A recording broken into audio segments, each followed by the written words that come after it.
कभी कभी ऐसा भी अनुभव होता है कि इतना भजन किया, उसका क्या लाभ मिला? बार बार विपत्ति, बार बार समस्याएं, बार बार तिरस्कार, अपमान। ये धूल भरी आंधी माया की है। आंखें तुम्हारी देखने में समर्थ नहीं हो पाएंगी धूल भरी माया में, पर आंख मूंद कर विश्वास करो, कोई तुम्हें अपनी भुजाओं में भरे हुए है, तुम्हें धूल भरी आंधी नहीं ले जा पाएगी।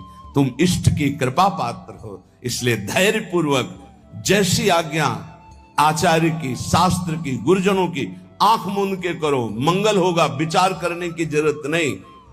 गुरुजनों की आज्ञा पर विचार नहीं किया जाता, बिना ही विचार करी शुभ जानी।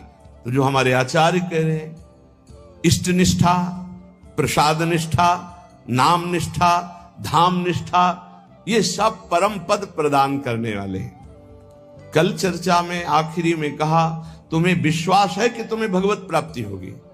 तो पहली बार में कम, फिर दूसरी बार में ज्यादा, फिर काफी लोग नहीं थे जो अंदर से उत्साह पूर्वक बोल सके। इसका चिंतन हुआ हमें कि क्यों नहीं ये बोल पा रहे? क्योंकि उनको अपना चरित्र दिखाई देता है, उनको अपना बल दिखाई देता है, उनको प्रभु के चरित्र, प्रभु का बल नहीं दिखाई देता। अपने बल से, अपने चरित्र से कोई महान नहीं हो सकता। आप समझ लीजिए, अगर कोई महान हुआ है तो उनके चरित्र गायन से हुआ है, उनके चरित्र चिंतन से और उनके बल से हुआ है। भाई मेरी बात समझो, मेरे बल से वृंदावन रानी, जिनकी चरण कृपाते पाई, इस बात को समझो। आप में बल नहीं है, आप ऐसे पावन नहीं है कि प्रिया प्रीतम का स्पर्श कर सके, लेकिन उनका पावन प्रसाद, उनका पावन चरित्र, उनका पावन धाम, उनका पावन नाम, उनकी पावन उपासना हमको प्राप्त हो गई। हमें उधर देखना है, उधर उनकी कृपा। तभी तुम गर्व से कहोगे हाँ हमें भगवत प्राप्ति होगी। नहीं तो तुम ऐसे निराश हो जाओगे, उदास हो जाओगे। हाँ ये तो बचपन से लगे इसलिए कह रहे हैं कि हमें भगवत, मुझे कहाँ होंगी, मैं तो विषयों में फंसा हूं। नहीं नहीं नहीं, बार बार आपका उत्साह बढ़ाने के लिए कह रहे हैं हम। सोचो तुम्हें भगवत प्राप्ति हो जाएगी, क्योंकि तुम प्रसाद भोक्ता हो, तुम नाम जापक हो, तुम भगवत शरणागत हो, तुम धाम में बैठे हो। विश्वास करो। बिल्कुल सरल उदाहरण, इसको केवल दिमाग में बैठा लो। दो महात्मा भजन कर रहे थे, एक बट वृक्ष के नीचे, एक पीपल वृक्ष के नीचे। नारद जी निकले तो बट वृक्ष वाले ने साष्टांग दंडवत किया, महाराज आप तो कभी कभी भगवान वैकुंठनाथ के समीप जाते, मैं उनका दास हूं, कभी स्मृति दिलाना और पूछना कि अमुक जगह बट वृक्ष के नीचे जो महात्मा भजन करते हैं उनको आप कब दर्शन दोगे। ठीक ऐसा ही प्रश्न पीपल वृक्ष के नीचे भजन करने वाले महात्मा ने किया। देवर्षि नारद जी कुछ समय बाद वैकुंठ के दर्शन करके, वैकुंठनाथ से संभाषण करके वापस लौटे तो पहले पीपल वाले मिले। देखते ही साष्टांग दंडवत किया। इतने में बट वृक्ष वाले महात्मा ने भी देखा, समीप आ गए। दोनों ने एक साथ पूछा भगवान ने क्या कहा? तो बट वृक्ष वाले की तरफ देखा और कहा तुम्हें भगवान इसी जन्म में मिलेंगे। पीपल वृक्ष वाले महात्मा से कहा कि तुम्हें भगवान ने कहा है कि जितने पीपल के पत्ते इतनी बार जन्म लेना पड़ेगा तब तुम्हें भगवत साक्षात्कार होगा। वो नाच पड़े। बट वृक्ष वाले नहीं नाचे, पीपल वृक्ष वाले नाच पड़े, रोने लगे और कहा भगवान मुझे जानते कि मैं उनका भजन कर रहा हूं, भगवान मुझे जानते। इतना आनंद मगन हुए, इतना आर्त भाव से, हे करुणा वरुणालय, हे मेरे प्रीतम। वहीं भगवान प्रकट हो गए। उसी क्षण भगवान ने सबसे पहले हृदय से लगाया पीपल वृक्ष वाले महात्मा को। देवर्षि नारद जी ने प्रभु से कहा आपने हमें झूठा साबित कर दिया। क्यों? आप ही की खबर तो बता रहे थे, आपने कहा था पीपल पत्ते वाले को, जो पीपल जितने पत्ते उतना जन्म लेना पड़ेगा, और आप तो अभी दर्शन दे दिए। इनको बोले थे इसी जन्म में, तो चलो इसी जन्म में, समय तो निश्चित नहीं किया था, इनका तो सही हो गया, और इनके लिए आपने कहा था तो झूठा हो गया। बोले जो कई जन्म में भाव आना था, जैसे भजन कर रहे थे वो भाव अभी आ गया, इसलिए अभी मिल गए, पूरा हो गया। आप समझो इस दृष्टांत से यदि हम उत्साह संपन्न हो जाए, मुझे भगवान मिलेंगे, इसी जन्म में प्रिया प्रीतम मिलेंगे, निश्चित मिलेंगे। सोचने में क्या जाता है? बोले सोचने से हो जाएगा। इस सिद्ध पुरुष लाल स्वामी हमें गंगा किनारे एक मिले थे, जिनकी खेचरी मुद्रा सिद्ध थी। रात्रि में 10 बजे जब उनसे मिलने के लिए टाइम मिला, उन्होंने टाइम दिया, गए। अकेले थे वो, सदैव एकांत साधन में लगे रहते थे। कुछ चर्चा हुई, तब उन्होंने कहा, बेटा नई अवस्था थी, जैसा बनना है वैसा सोचो, जैसा सोचोगे वैसा बन जाओगे। इस सूत्र डायरी में लिखा हुआ है। अगर आप सोचोगे ना मुझे प्रियालाल मिलेंगे मिलेंगे, प्रियालाल मिलेंगे, पक्का मिलेंगे। इसीलिए रोज उत्साह बढ़ाता हूं आपका। आप सोचिए कि आपको प्रभु मिलेंगे। देखो धाम की इतनी कृपा है, प्रभु मिलेंगे आपको। नाम की इतनी कृपा है, प्रभु मिलेंगे। अरे कुछ नहीं, हमारी स्वामी जी बड़े करुणामयी, युगल सरकार मिलेंगे। ये बार बार आपके दिमाग में हम डाल रहे हैं, उत्साह वर्धन कर रहे हैं कि आपकी सोच में आने लगे कि वैसे तो हमारा उत्साह नहीं, लेकिन संत कह रहे हैं, गुरुजन कह रहे हैं, शास्त्र कह रहे हैं, तो हम मिल जाएंगे, हमको भी मिल जाएंगे, निश्चित प्रभु मिल जाएंगे। बस ये बात आना महामंगल शुरुआत हो गई। ये बात आना महामंगल की नींव पड़ गई। हमारी बात मान लो। अरे बोले कल सोचने से प्रभु मिल जाए, पक्का केवल सोचने से मिल जाएंगे। पुत्र के बहाने नारायण तो परम पद मिल गया, आप धोखे में मत रहिए। प्रिया प्रीतम का नाम, प्रिया प्रीतम का धाम, प्रिया प्रीतम का रूप, प्रिया प्रीतम की लीला, ये निश्चित भगवत प्राप्ति कराती है। श्रीपाद प्रबोधानंद जी महाराज कह रहे, बहुत ध्यान से सुनना तो तुम्हें और पुष्टता हो जाएगी हमारी बात जो अभी कही। कह रहे कि राधा कृष्ण विचित्र मनमथ कला नंदा चमत कुर्वते, यस्मिन् सौख्य चमत्कृति परतरा यत्र दीक्षादितः, तद्वंदे ममकारतोद्भुत तमाद यस्याद्भुतानुक्षणोल्लासाः, श्रीवन राजसीम सुमहाभावम तमेव स्तुमः। ये वृंदावन धाम श्री श्यामा श्याम की प्रेम युद्ध भूमि है। श्रीमद चतुरासी जी, अद्भुत खेत महामन्मथ को दुंदु विभूषण राव, जूझत सुभट परस्पर अंग अंग उपजत कोटिक भाव। ये अद्भुत खेत माने समर भूमि, प्रेम की समर भूमि है। ये प्रेम का युद्ध होता रहता है यहां प्रिया प्रीतम, प्रेम का अद्भुत खेल। कह रहे यहां जो शरणागति दीक्षादि लेता है प्रिया प्रीतम की, राधा कृष्ण विचित्र मनमथ कला नंदास चमत कुर्वते। मनमथ कहते हैं काम को भी और मनमथ कहते हैं प्रेम को भी। अनंग कहते हैं काम को भी, अनंग कहते हैं प्रेम को भी। तो जगत में जहां प्रेम शब्द का प्रयोग होता है वहां शुद्ध काम ही है, मलिनता, केवल स्वसुख वांछा। और जहां प्रेम राज्य में मनमथ का, अनंग का, काम शब्द का प्रयोग होता है वहां विशुद्ध प्रेम होता है। यस्मिन शौक चमत्कृति, अद्भुत सुख की चमत्कार आनंद राशि प्रदान करने वाली हो जाती है जो वृंदावन में दीक्षा लेता है प्रिया प्रीतम की शरणागति, प्रिया प्रीतम की उपासना। यस्मिन सौख चमत्कृति परतरा यत्रत्य दीक्षादिता, क्योंकि दीक्षा से उसका नया जन्म हो जाता है, ब्रजवासी माना जाएगा। एक होता है मां के गर्भ से जन्म लेना, एक होता है गुरु के द्वारा नाद से जन्म होना। एक बिंदु से जन्म माना गया माता पिता के, और एक गुरु के नाद से जन्म माना जाता है। ये नई दीक्षा जो हुई, ये नया जन्म हमारा है।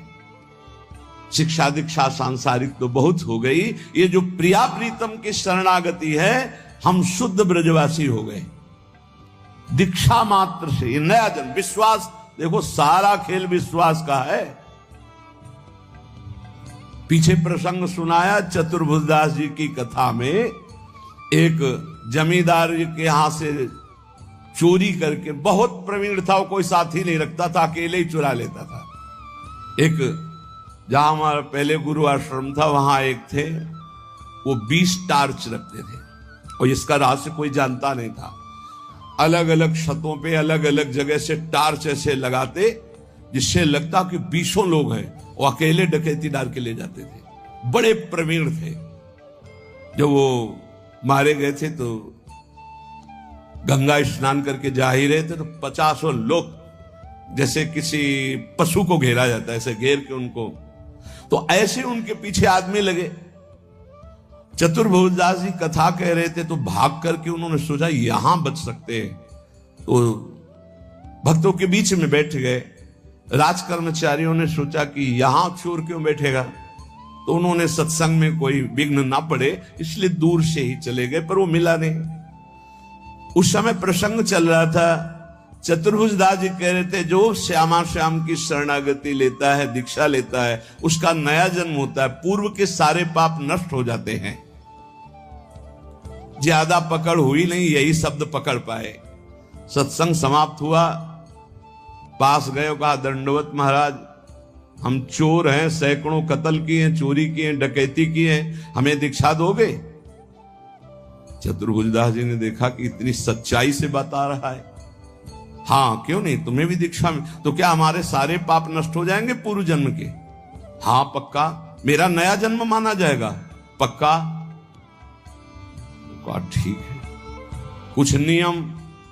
बोले नियम यही कि अब चोरी नहीं करोगे और झूठ नहीं बोलोगे, और ये नाम दे रहे, नाम जप करो, तुम्हारा पूर्व का सारा पाप नष्ट, नया जन्म तुम्हारा। मुंडन कराओ।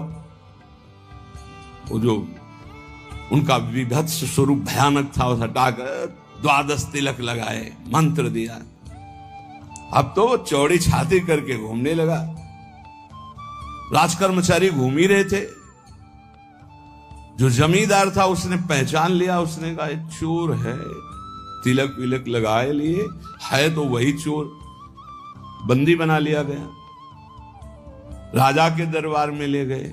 राजा ने कहा कि आप तो वैष्णव चिन्ह धारण किए हुए, सच्चाई से बोले। बोले झूठ बोल ही नहीं सकता, गुरुजी ने कहा है झूठ नहीं बोलना, झूठ तो बोल ही नहीं सकता। पूछिए आप, चोरी की? बोले इस जन्म में नहीं की।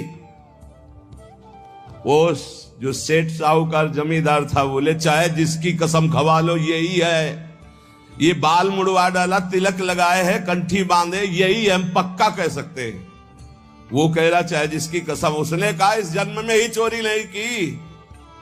अब राजा बड़ी समस्या में, न्याय कैसे करें? एक वैष्णव तिलक धारण किए हुए, एक सच्चाई बात कर। तो उस समय परीक्षा के लिए लीला की जाती थी कि लोहे का बिल्कुल तपाया हुआ लाल फार और ऐसे एक पीपल का नवीन पत्ता, ऊपर सूत, कच्चा सूत, ऐसे वो लोहे का फार रख दिया जाता। सूत में झलस नहीं आएगी, जला भी वो जलेगा नहीं, और 7 कदम चलो। तो अब शंका तो इन्हीं चोर भगवान पर थी, तो इनके हाथ में रखाया गया। तो मन में कहा, गुरुजी ने कहा था दीक्षा लेने के बाद नया जन्म होता है। ऊपर जोर से बोले इस जन्म में मैंने कोई पाप नहीं किया, कोई चोरी नहीं की, कोई झूठ नहीं बोला। 7 कदम क्या और 10 कदम बोले, और कितना चले? बोले फेंक दो आप। फेंक दिया। बोले इसको फांसी दे दो इस जमींदार को, ऐसे वैष्णव पर दोष लगाता है। जब फांसी शब्द आया तो उन्होंने कहा कि फांसी तो ना दे, वो भी सही कह रहे हैं। तो उनका ऐसा कैसे सही हो सकता है? अब तो तुम्हारा प्रमाण हो चुका कि तुम सही हो। तो बोले फिर भी हमारा ही प्रमाण मान लीजिए, मैं ये सत्य कह रहा हूं कि चोर मैं ही हूं, ये सत्य कह रहे हैं। बोले अब नहीं मान सकते आपकी बात। बोले मान लो। तो बोले ये सत्य कैसे निकल गया कि तुमने इस जन्म में चोरी नहीं की और तुमने कल चोरी की, ये बात कैसे हो सकती है? तो उनका ये बात सुनोगे तब हम आपको हाँ बताओ। हमारे पीछे राज सैनिक लगे थे, जाके सभा में बैठे, वहां गुरुजी ने हमको ये सुनाया जब, तो हमने दीक्षा ली। तो इस जन्म में तो हमने चोरी नहीं की थी, सत्य हो गया, लेकिन कल चोरी की थी, क्योंकि ये भी सत्य है, नहीं तो उसको फांसी की सजा हो जाएगी। तो उनका ऐसे हम महात्मा से मिलना चाहते हैं, तुम्हारे जैसे चोर को महाभागवत बना दिया। राजा उनका शिष्य बना, पूरे नगर में भक्ति का प्रचार प्रसार हो। तो यहां श्रीपाद कह रहे राधा कृष्ण विचित्र मनमथ कलानंद चमत कुर्वते, बोले अद्भुत चमत्कार जीवन में परिवर्तन हो जाएगा जो श्रीधाम वृंदावन में यस्मिन सौख्य चमत्कृति परतरा यत्र दीक्षा दिता, जो दीक्षा है, शरणागति है, प्रिया प्रीतम के गोरे चरणारविंद की शरणागति रूपी दीक्षा है। बोले ये परम सुख की चमत्कारिता प्रदान करने वाली है। युगल किशोर के चरणों की जो शरणागति ले लेता है तो ममता हो जाती है प्रिया प्रीतम से, श्यामा श्याम से ममता हो जाती है, अपनापन हो जाता है, इसी से उसको भगवत प्राप्ति हो जाती है। प्रियालाल श्यामा श्याम अपने ऐसा लगने लगता है मेरे प्रिया जो मेरे प्रिय। देखो माया का क्या प्रभाव है, मेरी पत्नी, मेरा पुत्र, मेरा शरीर, मेरी संपत्ति, मेरा मकान। और भक्ति का क्या प्रभाव है, ये सब झूठा, मेरे प्रिया प्रीतम। अब अंदर देखो आपको प्रिया प्रीतम में प्रीति है या शरीर में, शरीर संबंधी भोगों में या शरीर संबंधी रिश्तों में। अगर आपको शरीर संबंधी रिश्तों में प्रीति है, ममता है, अपनापन है तो जल्दी करो, जल्दी, ज्यादा समय नहीं है। एक अहमता ममता ये जग में है दुखदाई, ये जब श्री जी की ओर लगे तो होत परम सुखदाई। मात तात सुत दार देह में मति अरुझे मति मंदा, हित किशोर को है चकोर तू लख वृंदावन चंदा। जो ममता बुद्धि प्रिया प्रीतम में प्रतिक्षण उल्लास पूर्वक होती है वही वही भगवत प्राप्ति करा देती। दीक्षा लिया और ये ठसक आ गई, हमारे इष्ट श्यामा जो नवल किशोर उपासना, जुगल मंत्र को जाप, जुगल मंत्र को जाप, इष्ट श्यामा महारानी, श्री वृंदावन धाम इष्ट श्यामा महारानी, ये ठसक आ जाती, हमारी प्रिया जो, हमारी लाडली जो, बस इसी से परम पद की प्राप्ति होती है। श्रीपाद कह रहे किम विद्या कुलशील रूप विभवई, किम दान यज्ञादिभिः, इनसे नहीं होगी भगवत प्राप्ति, इससे हो जाएगी। शरणागत होकर ममता हो गई श्री जी से। अब यहां कह रहे कि देखो इस पर गर्व मत कर लेना। किम विद्या कुलशील रूप विभवई, किम दान यज्ञादिभिः, किम विख्याति सतई, किमग्र तपसा, किम न्यास योगादिभिः, किम तत्वानुभवेन विष्णु भजन, किम तस्य वात्यद्भुते यो वृंदावन ईश मोहन रसे प्यासीन सर्वस्वधी। क्या हुआ, यदि तुम बहुत विद्वान हो और निरंतर भजन नहीं करते, भोग सामग्री, रुपया पैसा, संसार, यश कीर्ति, कुछ नहीं, कुछ नहीं, तुम्हारी विद्या किसी काम में नहीं आएगी। किम विद्या किसी काम में नहीं आएगी, पक्का नहीं आएगी। बहुत वैसे शब्दों से कहा गया है कि जैसे गधे की पीठ में ईंट लाद दो या चंदन लाद दो या वेद लाद दो, उसको बाहर ढोने से मतलब, ऐसे ही बुद्धि में केवल विद्या है, उसका प्रयोग नहीं है, कामादि शत्रु पर विजय प्राप्त नहीं की, हृदय निरंतर भगवदाकार वृत्ति में नहीं गया, तो विद्या किस काम की जो अविद्या को नष्ट ना कर दे। केवल विद्या है, अविद्या का नाश होकर के ब्रह्म विद्या जागृत नहीं हुई या पराविद्या, तो फायदा क्या हुआ ऐसी विद्या का। बहुत ऐसा है। किम विद्या, किम विद्या क्या है, अर्थ के कारण अनर्थ उत्पन्न कर दिया चित्त में। ये देखी हुई बात कह रहे हैं, सुनी हुई बात नहीं कह रहे। क्या विद्या, किस काम की विद्या रही तुम्हारी। और भी बात, ये महापुरुषों के वचन हैं।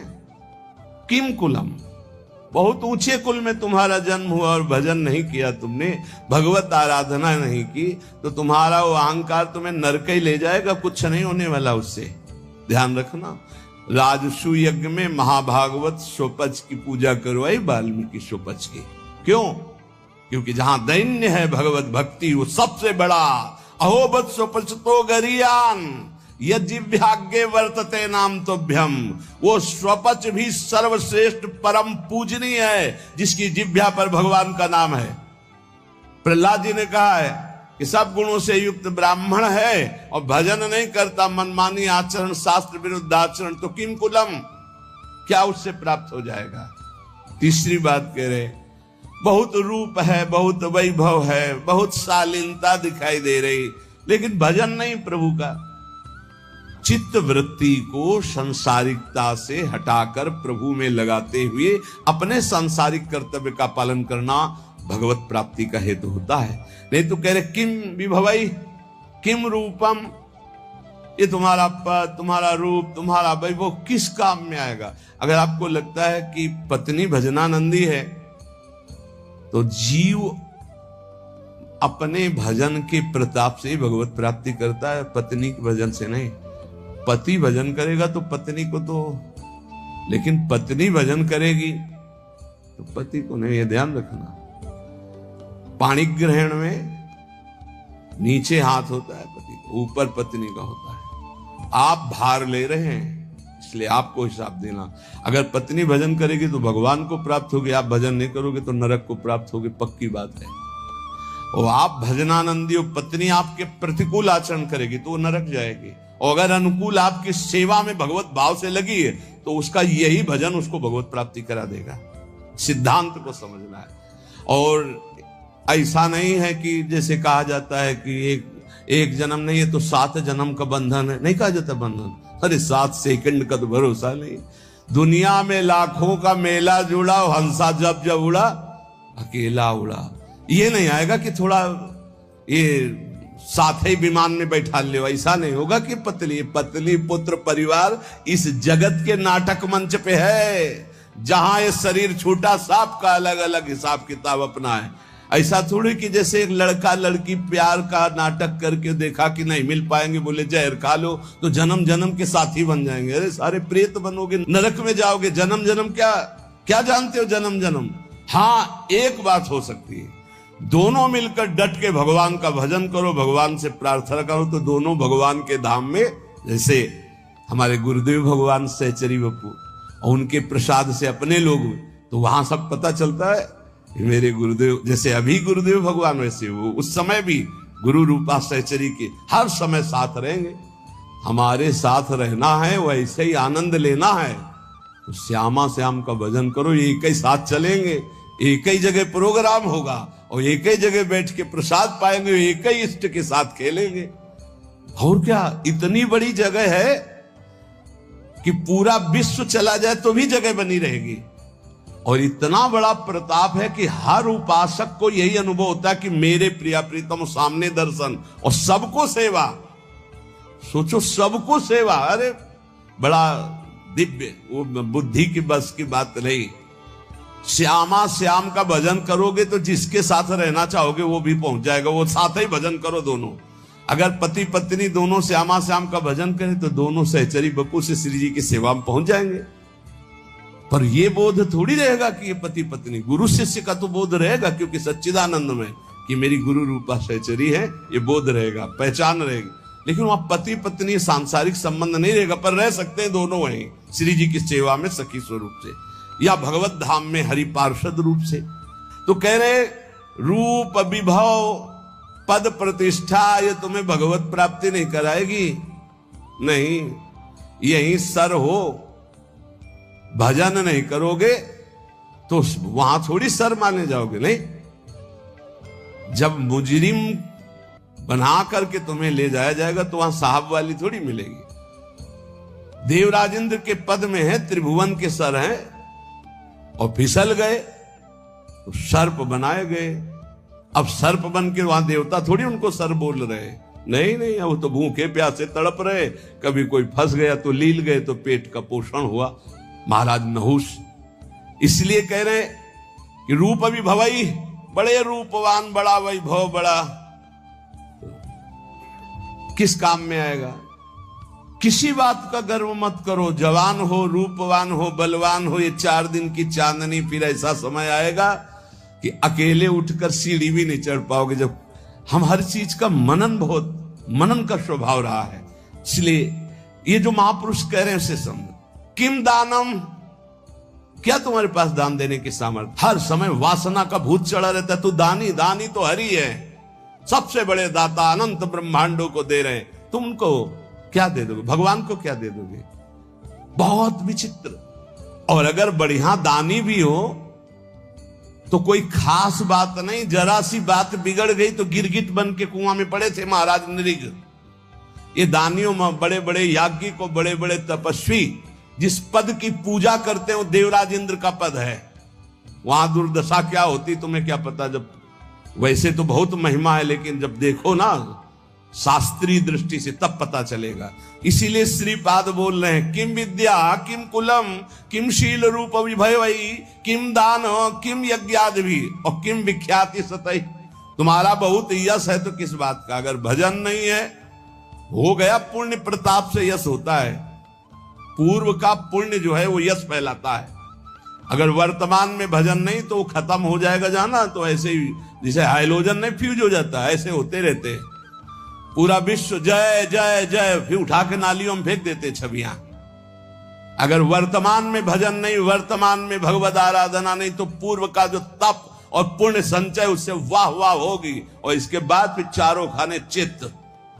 ये माया है, बर्दाश्त किसी की नहीं करेगी। और अगर भजन वर्तमान में हो रहा है, नाम जब वर्तमान शब्द पर ध्यान दीजिए, वर्तमान में तुम्हारा चरित्र पवित्र है, तुम्हारा नाम जप हो रहा है, तो बिस्तरे सब जग विमल कीरति साधु संगति ना टरे बास वृंदा विपिन पावे श्री राधिका जो कृपा करे। जय जय श्री हरिवंश नाम गुण गाई है उसकी स्थिति। किमुग्र तपस्या, बहुत बड़े तपस्या कर लिया तो क्या हुआ? अगर भगवान की शरणागति नहीं, भजन नहीं, तो देखो ना अम्बरीश जी महाराज बड़े महान भजनानंदी महाभागवत, और उनको मिटाने के लिए चले थे महान तपस्वी दुर्वासा जी, तो क्या गति हुई? त्रिभुवन में भागे घूमे। तो कह रहे अगर विशुद्ध भक्ति नहीं तो किम उग्र तपस्या, बहुत बड़ी उग्र तपस्या है तो उससे क्या हुआ? एक तपस्वी को बहुत अभिमान हो गया कि मेरी तपस्या तो ऐसी है कि मैं पूरे विश्व को खरीद सकता हूं। तपस्या की थी। अब वो जिस महात्मा से देखो उसी से अकड़ दिखा रहे थे। तो जिस जंगल में रहते थे उस जंगल के सरोवर को सुखा दिया भगवान ने, और वर्षा हुई नहीं। अब वो प्यास से व्याकुल हो गए। अब भगवान एक साधारण पुरुष का स्वरूप रख के, घड़ा एक रखकर, ठंडा जल दूर से दिखाई दे रहा था, नजदीक से निकल। महात्मा ने कहा पानी पिला दो। बोले कुछ देव तब पानी पिला दें, ऐसे क्या? बोले आधी तपस्या दी। जब पी चुके, पूरा जल पी गए, वो घड़े का 2-3 लीटर जो था, आहा, बोले आधी तो ले ली, अब एक घड़ा जल और बताओ, दूसरी ले लो। जब बताना हम लेके आ जाएंगे। तुम तो कह रहे थे पूरी सृष्टि को खरीद लेंगे अपनी तपस्या से, और 2 घड़े जले में बिक गए तुम्हारी सारी तपस्या। क्या रहा तुम्हारे? तुमको क्या अहंकार नहीं? ये वायु, ये अग्नि, ये जल, ये पृथ्वी, ये तुम्हारा पोषण कर रही। अहंकार मत करो, उसी से तुम्हारा शरीर बना है, उसी से तुम तप कर रहे हो, तो भगवान की जय जयकार करो। अहंकार करने की जरूरत नहीं। तुम्हारा जितना तप है 2 घड़े जल में बिक गया। एक बड़े तपस्वी थे, और एक शांत चित्त भजनानंदी महात्मा, तो गंगा पार कर रहे थे नाव में बैठकर शांत चित्त। अब उनके साथ बहुत से शिष्य थे जो उनके सेवा परिचर्या में थे। ये बात देखकर एक तपस्वी महात्मा अपमान करने के लिए खड़ाऊ पहनकर गंगा जी में ऐसे साथ साथ चलने लगे। तो जो अज्ञानी जन थे वो गए, वाह भाई महात्मा हो तो ऐसा, क्या महात्मा खड़ाऊ पहनकर गंगा जल से निकल रहा है। जब पार गए तो उन महात्मा जी बिल्कुल उदास, जो नाव में बैठे थे, गए उन महात्मा से कहा, ए महात्मा, क्या है भीड़ बटोरे घूम रहे हो, कोई तप है तुम्हारे अंदर? कुछ नहीं बोले। तपस्वी होकर के नाव में बैठ करके आ रहे हो? कुछ नहीं बोले। नाविक से बात की उन महात्मा, भैया प्रति सवारी कै रुपया होता है? बोले 2 रुपया।